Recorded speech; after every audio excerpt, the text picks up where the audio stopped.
महाराज जी, मैं जयपुर राज दरबार के अधीन प्राचीन मंदिर के पुजारी की सेवा मेरे को प्राप्त है। और श्री राधा रानी और मेरे राधे देव की कृपा से जन्म से जीवन तक बहुत सारे चमत्कार हुए हैं श्री जी की कृपा से।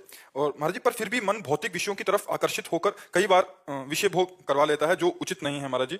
महाराज जी, एक गुरु ने शिष्य को मंत्र दिया प्रेत सिद्ध करने का। प्रेत सिद्ध हो गया तो उसने कहा काम बताओ, तो उन्होंने काम बता दिया। अब वो प्रेत जल्दी से कर लिया।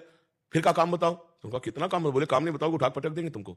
गुरु जी के पास गए, गुरु जी प्रेत क्या सिद्ध हुआ? वो कह रहा अगर काम नहीं बताओगे तो उठा के पटक देंगे। उनका एक डंडा बांस गाड़ दो और कहो कि इसमें चढ़ो उतरो, जब काम होगा तो हम तुम्हें बता देंगे। वो प्रेत है मन। अगर इसे काम नहीं बताओगे, काम में नहीं लगाओगे ना, तो उठा के पटक देगा भोगों में। वो डंडा है नाम, राम राम राम राम राम राम। चढ़ाओ उतारो इसको, और काम में जो काम आवे तब काम में लगवाओ मन को, और नहीं तो लगाओ इसी नाम में। अगर बिगाड़ दे तो हमें बताना। अगर इसे नाम में नहीं लगाया तो उठा के पटक देगा, चाहे जितना कोई हो। जो ज्ञानिन कर चिता परई बरियाई विमोह बस करई। बहुत विचित्र भगवान की माया है। इसलिए हमारी बात मान लो, सब लोग मान लो। अगर सुखी होना है लोक में, परलोक में शांति प्राप्त करनी है, तो नाम को पकड़ लो। नाम को जो नाम प्रिय लगे या जो गुरु जी ने दिया है उसको हर समय मनन करते रहो। अंदर ही अंदर चलाते रहो, अंदर अंदर चलाते रहोगे तो ये मन तुम्हारे काबू में रहेगा। नहीं तो ये मन बहुत कठिन है। हिमालय को उठा लेना सहज हो सकता है, लेकिन मन को रोक लेना कठिन है। अगर वो ठान ले कि मुझे ये करना है, तो चाहे इसके बाद गोली मार दी जाए वो बर्दाश्त कर लेगा, पर वो करेगा। आप देख लो ना, उस मन को अगर कोई रोक सकता है तो भगवान का अमोघ बलशाली नाम रोक सकता है। नहीं तो अपने लोगों का जीवन उसी नाम के भरोसे से तुम आगे बढ़ करके चले, नहीं तो कदम चलने देता। 18, 20, 22, 24, 25, 30 ये अवस्था जो जवानी की होती है ना, ये लड़खड़ा कर संसार बाजार में डाल देती है। और वही एक नाम भगवान ऐसे, नाम पाहरू दिवस निसी, रामचरितमानस। नाम पाहरू दिवस निसी, ध्यान तुम्हार कपाट, लोचन निज पद जंतित, जाहि प्राण के बाद। रात दिन नाम का पहरा है तो सही ढंग से चल पाओगे। नाम जप करो रात दिन, खाली मन हानिका हनुमंत विपत्ति प्रभु सोई, जब तो सुमिरन भजन। यही विपत्ति वो भोगों में गिरा देगा। अगर नाम जप नहीं तो भोगों में गिरा देगा। नाम जप करो, नाम जप करो। नाम जप से ही परम मंगल हो जाएगा। आ ब्रह्म स्तंभ पर्यंतम सर्वम मायामयम जगत, सत्यम सत्यम पुनः सत्यम, हरेर नामैव केवलम। हरेर नामयु हरेर नामयु हरेर नामयु केवलम, कलौ नास्ते नास्ते नास्ते गति अन्यथा। भगवान के नाम में अपार सामर्थ्य। ये ही नाम जपना, तो एक शीतलता, उसी शीतलता के बल से हम काम क्रोध आदि दोषों पर विजय प्राप्त करते हैं। नहीं तो प्रभु दूसरे को उपदेश देने में हमारी बुद्धि काम करेगी, लेकिन अपने मन को उपदेश देने में फेल है।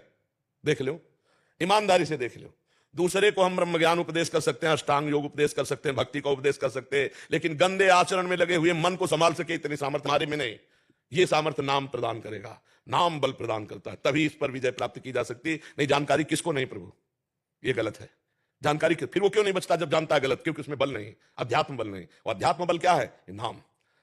बारी मथे घृत होए बरु सिकताते बरु तेल, बिनु हरि भजन न भौतरिया सिद्धांत अपेल। बिना भगवान के नाम के भजन के संसार से तर नहीं सकता, पक्की बात है। हमारे भगवान का नाम एक प्रणव भी है। वेदांती जन, सन्यासी जन प्रणव जप करते हैं। तो चाहे ओंकार कहो, चाहे राम कहो, चाहे हरि कहो, नाम तो उसी परमात्मा का ही है।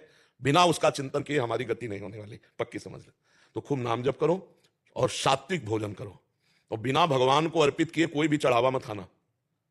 जैसे पैसा आया चरणों में, वस्त्र आया चरणों में, फल आया तो पहले ठाकुर को भोग लगाओ, फिर वो अगर वो सीधे घर चला गया तो पाप का काम करेगा, वो नुकसान का कर देगा। इसलिए जैसे सेवक हो ना श्री ठाकुर जी के, तो सब कुछ समर्पित करके ही प्रयोग करना। और नाम जप भगवान का, और जो आपके सामने आवे पहले उसको मन से प्रणाम करो। नहीं तो दोष दृष्टि, काम दृष्टि फिर नहीं बच पाओगे, ठाकुर जी फिर नहीं बचाएंगे। क्योंकि ठाकुर जी के सामने जो आया उसको एक बार प्रणाम करो।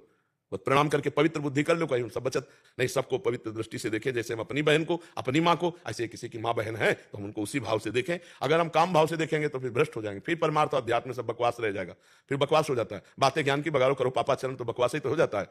भाई अस्त्र है तो शत्रु के मारने के लिए है ना, तो ज्ञान है तो अज्ञान को नष्ट करो। ये अज्ञान ही तो है, काम वासना, क्रोध वासना, लोभ मोह मद मत्सर। यही तो, इन पर विजय प्राप्ति के बिना कोई ज्ञानी या भक्त या महात्मा थोड़ी हो जाता है। इन पर विजय प्राप्त किया जाता है।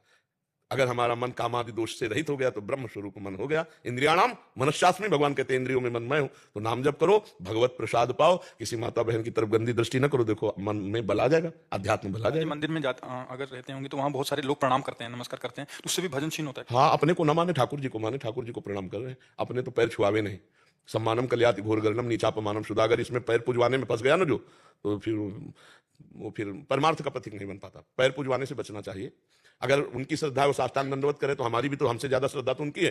जो हमें भक्त मान के साष्टांग दंडवत कर रहे हैं, हम भक्त हैं, उनको दंडवत नहीं कर पा रहे हैं, तो हमारे तो अभिमान है, वो तो श्रद्धावान है, हमें उसकी श्रद्धा को प्रणाम करें। भैया तुम्हारी महान श्रद्धा कि तुमने 8 अंग फैला करके भक्त को दंडवत किया, भगवान के नाते से हम भगवान के हैं और हम तुम्हें नमस्कार न करें, तो हमारी तो अहंकार में ही वृत्ति हो गई ना। तो हमको उसको मान समझना चाहिए जो प्रणाम करता है, जो प्रणाम करवाता है उसकी मानता नहीं, मानता उसकी है जो प्रणाम कर रहा है, वो अपने अहंकार को छोड़कर दैन्य हो रहा है। तो हमको भी ऐसे दैन्य हो जाना चाहिए और पैर आदि तो छुआना ही नहीं चाहिए, दूरी रह करके। गृहस्थ में हो आप, हाँ तो ठाकुर सेवक रहो, पैर पूजवाना नहीं, जो सामग्री आवे वो भगवान को अर्पित, कुछ भी आवे अर्पित करके ही उसका गृहस्थी में प्रयोग करना, अमनिया का भी प्रयोग मत करना। तो ब्याह भी हो गया होगा, हाँ तो अन्य माता बहनों की तरफ काम दृष्टि मत करो। अगर काम वेदना आती है तो धर्मयुक्त होकर अपनी पत्नी से, वो दोष नहीं, वो पाप नहीं है, वो कोई तुम नैष्ठिक ब्रह्मचारी थोड़ी हो।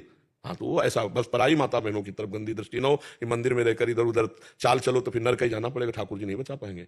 ठाकुर जी के मंदिर में रह के पापाचरण तो और बहुत बड़ा नहीं। खेती बिल्कुल उपजाऊ हो तो जो डालो, बमूल डालो, आम डालो, सब उपजाऊ, तो मंदिर तो भगवान का बहुत पवित्र